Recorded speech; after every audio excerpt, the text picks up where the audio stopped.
Good morning.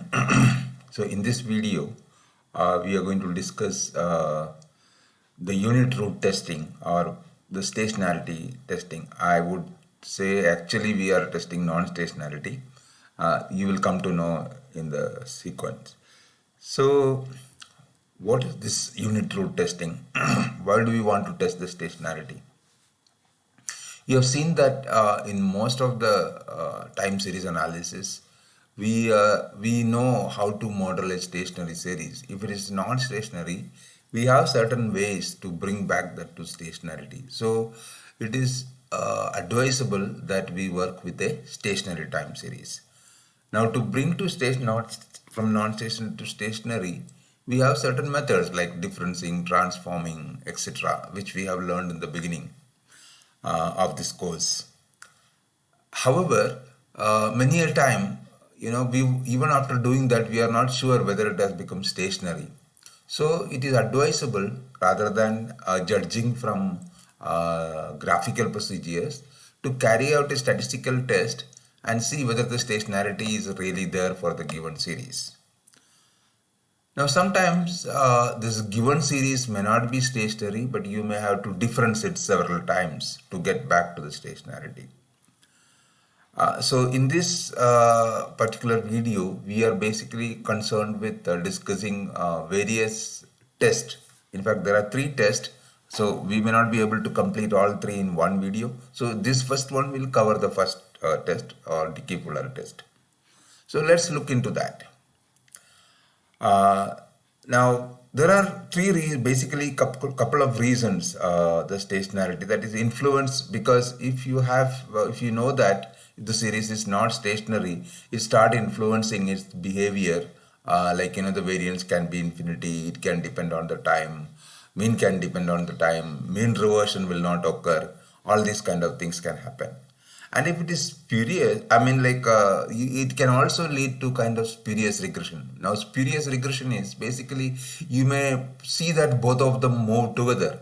Like for example, if the two variables, they move together in the sense that when one increases, you may see the other also try to increase. But what happens that they may be uncorrelated.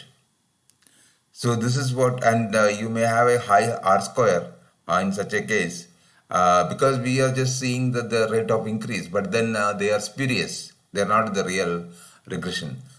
So this is also another reason when you have non-stationarity, this problem can also arise. Okay, and similarly, when you have non-stationary, many of the results that we prove, like in the case of time series, especially asymptotic results of the estimators and other things, those theorems will not be applicable to a non-stationary series. So we wanted the series to be stationary. So let's look at the type of non-stationary that generally we consider. This doesn't mean that this consists of the entire different types of non-stationary. We are basically considering the very common one, two of them. One is called different stationary and one is called trend stationary. What is different stationary? The different stationary is, like for example, if I have a series like NAR1 series, and then if phi equal to 1, I am ending up with a random walk with a drift. So this is a random walk, this is a drift. Now in this is a non-stationary series that we have seen some time back, the beginning of the course. So now what happens that if I subtract yt minus 1 on both sides, this become a stationary series. So that's why this is called a different stationary series. Now, one of the other reasons that this stationarity and non-stationarity is playing a role, what happened that when the series is, when you have phi equal to 1, we know that this is a non-stationary series, and you can write down the expansion of yt by, I'm not doing that, but you can do that. You can just substitute for yt minus 1 in this expansion, again yt minus 2 in this expansion, etc. You keep on writing and reach up to y naught. And then now there you put phi equal to 1. You can see that if you have a shock, like an extra factor which affect the series, it will continue to be there. So that is what called it persists in the system. Uh, so just take this continuously substitute up to y naught and then see that what happened for phi equal to 1. Okay, so these shocks never die away. Similarly, when phi greater than 1, the given shock become more and more influential, and that's why it is called explosive series. So it become the shocks become more and more influential. It get worse in the sense that the series become explode. So the only situation where you can work with is this phi less than 1 or absolute of phi less than 1 because the same phenomena goes to the minus side of that also. Now another type of stationarity is called trend stationary. So this is different stationary and this is trend stationary. What is the meaning of trend stationary? There is a trend function sitting over here. Well, I have written a linear function. It could be a polynomial function as well, or it could be a quadratic polynomial as well, alpha plus bt, instead of this alpha plus bt plus gamma t square. Now, what happens that in this case, differencing is not, even though we have learned in the beginning, you can difference the series to get, to remove a linear trend. Well, you can do that, but that difference will impose an MA structure here. You get ZT minus 1 here, which is another MA structure into the series. So if you difference twice, again, this changes to another thing. So in such a case, so when you have a trend stationary, we don't do that. Rather, we just remove this by estimating this. So this is such kind of series are called trend stationary. So you have different stationary and trend stationary. Okay. So differencing will introduce an MA structure into this. Therefore, we usually do only detrending. And now there's some notations, like you have already learned this, but I'm repeating. Like we know the integrated of order D that so you can see that in the Riemann notation, this particular fellow comments it there, which essentially mean that you are integrating it of order D. So which essentially mean that in the polynomial that you are considering, it has got D roots which are 1. So if you consider the phi z polynomial, D roots will of that particular polynomial will be 1, and the remaining, if the polynomial of degree p, remaining p minus d will not be 1. Okay. Now similarly, so this is a notation that we try to introduce. You difference d times, you get I0 series. Okay, so that's called integrated of order D. An I0 series is stationary, whereas an I1 series contain one unit root. One unit root because that polynomial, so I1 doesn't mean that it is of order. We are not talking about order. But whatever order is, it has one root which is one unit. And the remaining root, so that is the one creating the problem. Now what happens that you difference ones, you can remove them. So that's called an I1 series. So I1 series will have one unit root and I2 series will have two unit roots. So I2 contain two unit roots. Now, as far as the behavior is concerned, you can see that an I1 series and an I2 series will wander around. In fact, I1 series is an example of your random walk, and we have seen the graphs of random walk. It can wander around mean reversion or reverting back to the average level. You can't guarantee when it is going to happen. It may take long time or it may not even come back.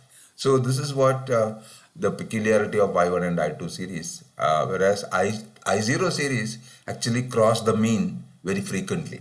Whatever the mean, it come down, it go up, it come down, it go up, like that. Very frequently this happens.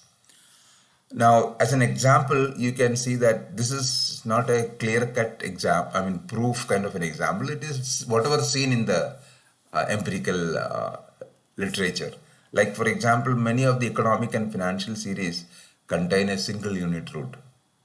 That doesn't mean that all of them contain just one single unit. There can be a series which is doesn't have a unit root. It could be stationary. Stationary doesn't mean that it is a white noise. It could be an AR1, with phi less than 1. It could be a white noise also, which is also stationary. So different types of stationary. At the same time, it can have unit root, generally one unit root that you can see, economic and financial time series. Now consumer prices, CPI, WPI, etc. These consumer prices were found to be 2-unit routes generally. Generally, okay, that doesn't mean that by particular countries WPA take you may find only 1-unit route. Fair enough, that can happen.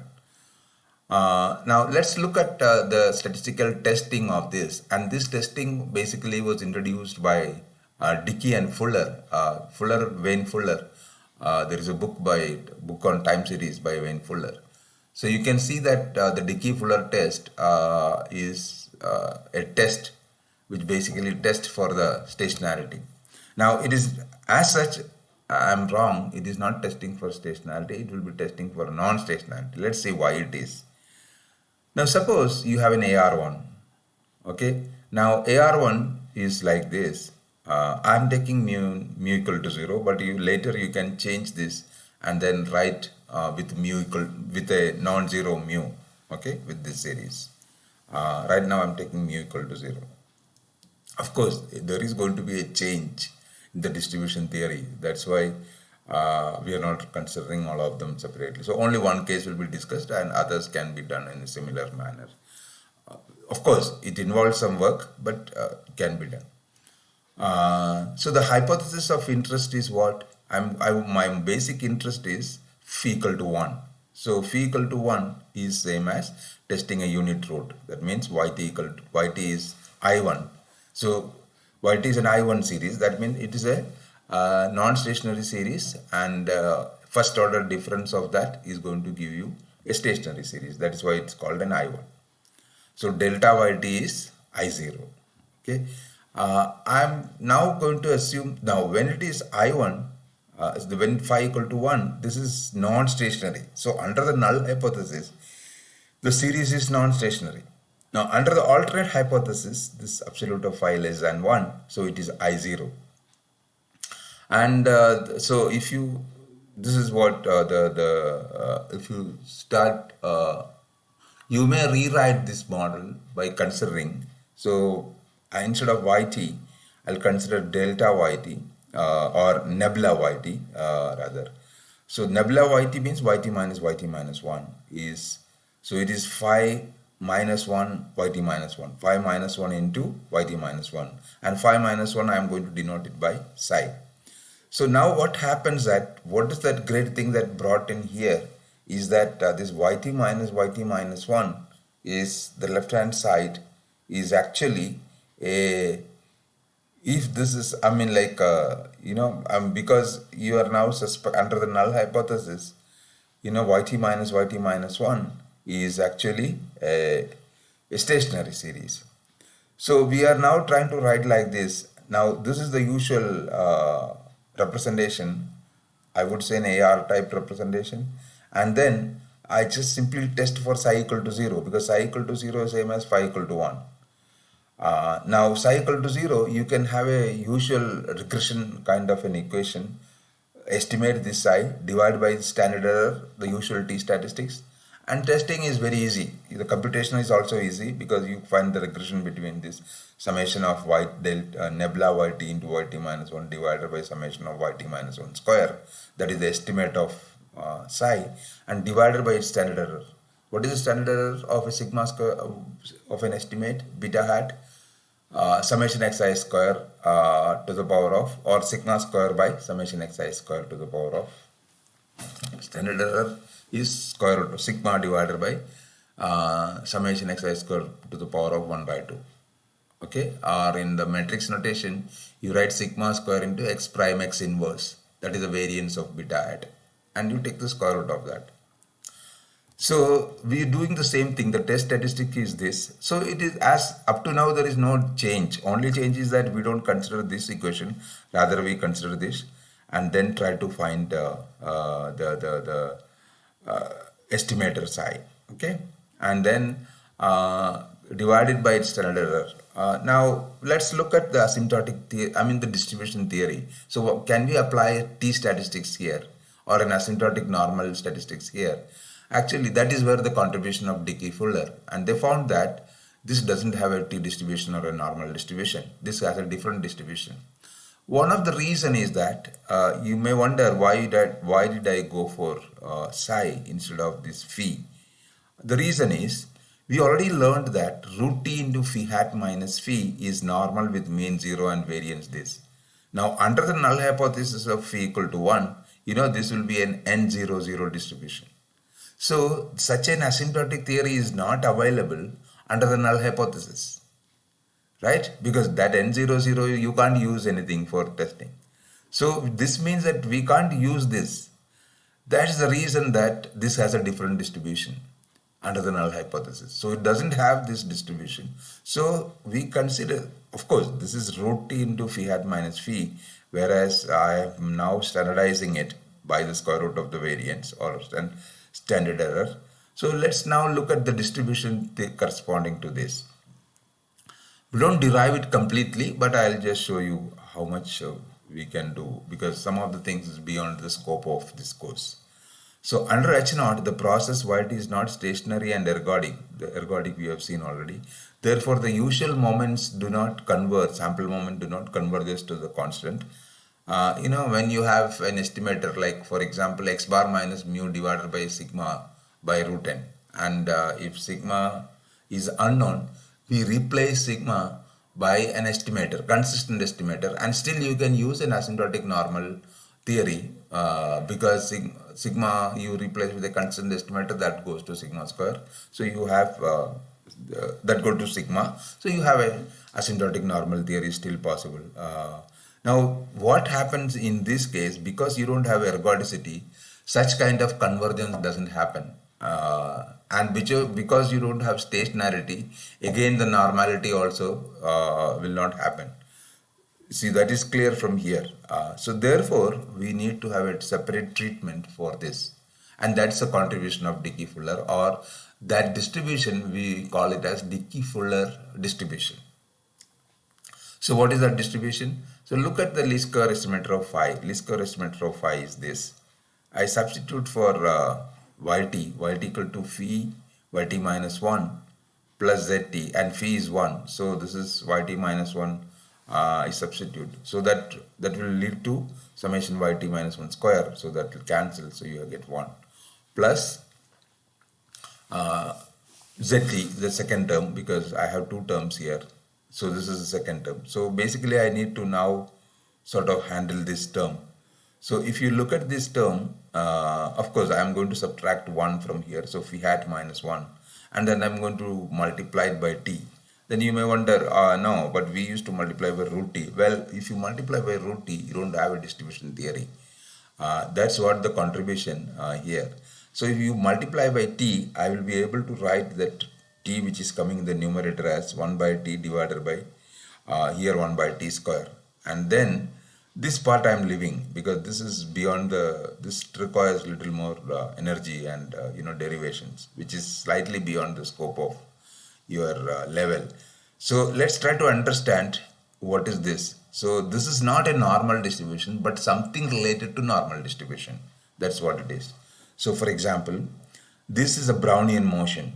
You already learned Brownian motion. A Brownian motion is a continuous time stochastic process with W0 is 0, expected WS is 0, that is starting at 0, and then expected WS is 0. And every increments are independent, and WS, marginal distribution of WS is normal, or WT minus 1 is normal with sigma square T2 minus T1, so kind of thing that you already learned in stochastic processes.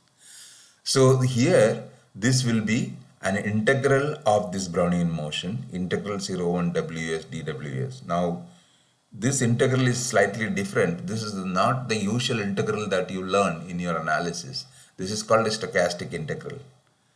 So that's why I told, if you want to learn this whole thing, we need to get into little more details of stochastic process, which may not be possible right now.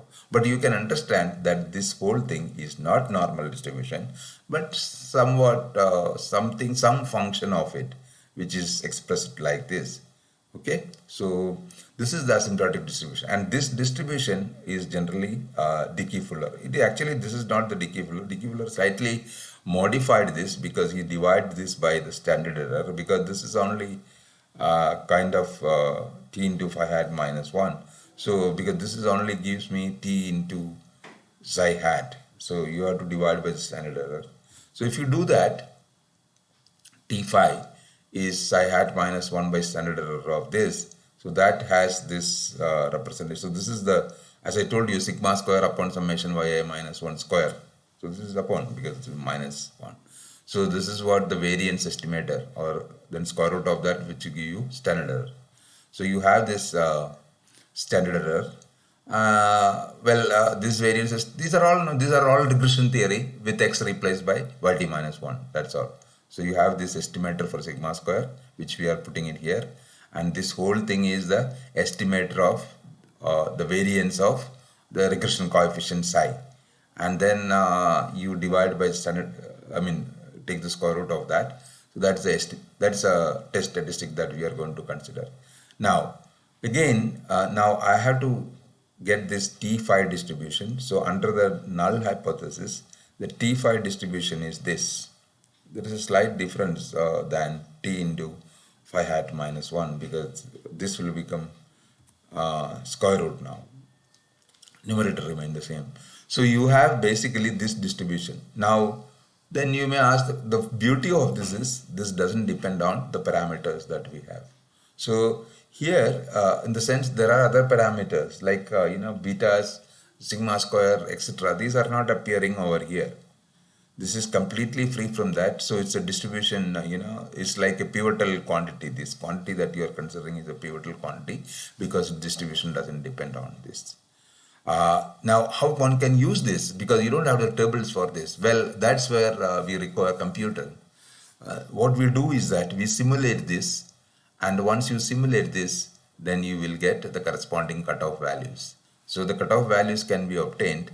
We don't do it nowadays, because now we have ready-made functions, which we will discuss at the end of next lecture, our codes.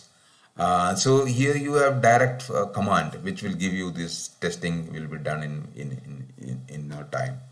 So, but essentially the theory is that you are worrying about the distribution of this. So this distribution is not a standard distribution. So this has to be obtained, but it is free from any parameters.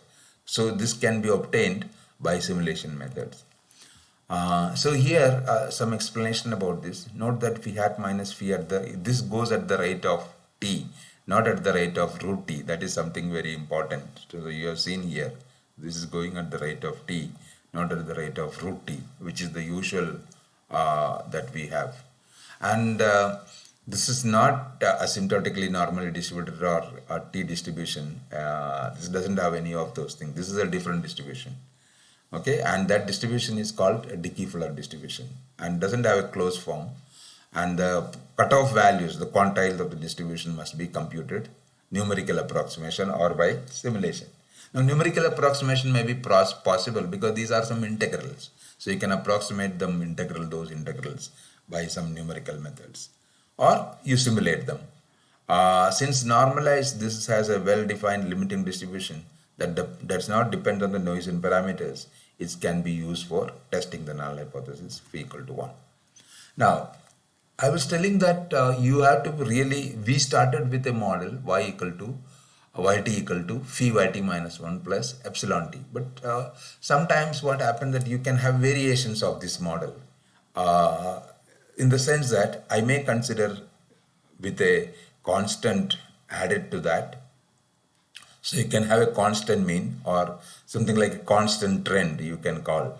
Okay, it remains the same. Or you can have a linear trend alpha plus beta t plus phi yt minus 1 plus zt. But what happened in all these things, you can't directly use that asymptotic distribution that you have just discussed.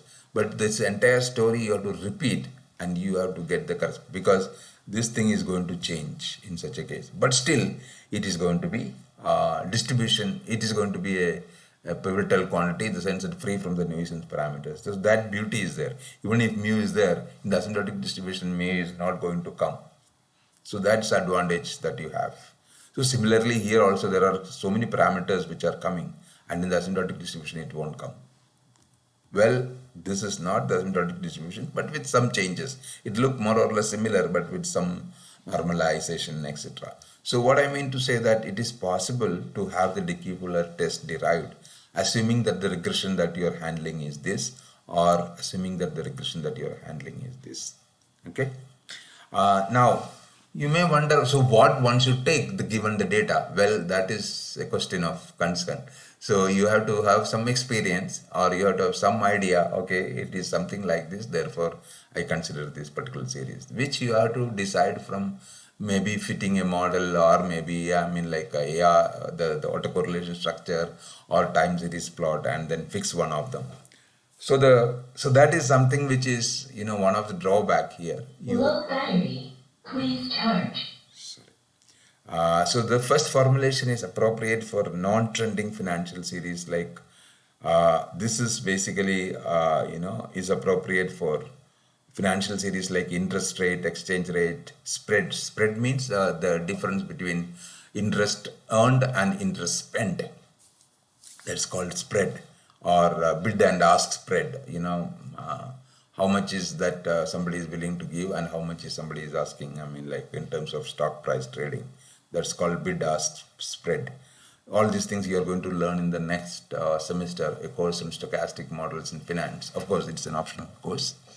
The second is appropriate, like this kind of model is appropriate for series like asset prices, levels of market macroeconomic aggregates like real GDP. Real GDP means the GDP figures adjusted for the inflation. That's what called real GDP. So for such kind of series, this is more suitable. And for this kind of exchange rate, interest rate, spreads, etc., this type of a series is more suitable. So accordingly, you need to derive the Dickey-Fuller test. So note that the asymptotic distribution of the test statistics will be different from what we mentioned in the previous slides. Okay, thank you.